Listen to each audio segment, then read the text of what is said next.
think like Gandhiji said, if you want to make a change, you need to be the change agent. So AAP is a good idea whose time has come. I think the whole country is some change. They all want corruption-free politics. So the idea attracted me. That's why I joined the party.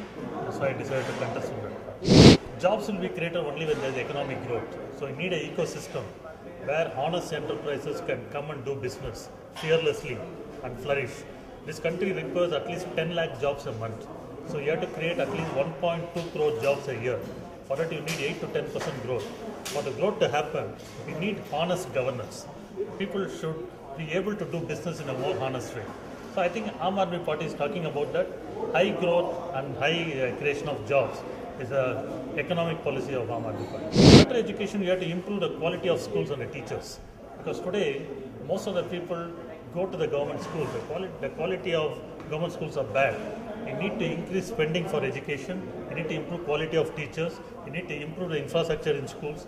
I think all that will happen if you have a clean and good governance. In India, there are a lot of power projects came up, but the linkage is not there with the coal because of all the scams which have happened. If you had a clean, transparent way of implementing economic policies, probably will not be in this situation. That's why I think clean governance is a starting point for all this. If you have to create good infrastructure, you need a transparent way of implementing infrastructure. Women empowerment will happen only if all the political parties accept it. Aam Aadmi Party clearly says they want to give a higher representation for women. More and more women get into decision-making power in this country. That will change the system. It's not about the first 100 days, first year kind of stuff. It's a long journey. You have a 5-year time frame to make a lot of things happen. Because as MP, your roles are different. One, you have to represent the state and the city in a more effective way in the parliament. There are certain funds allocated to you to improve the constituency, that you effectively use it in a more transparent way.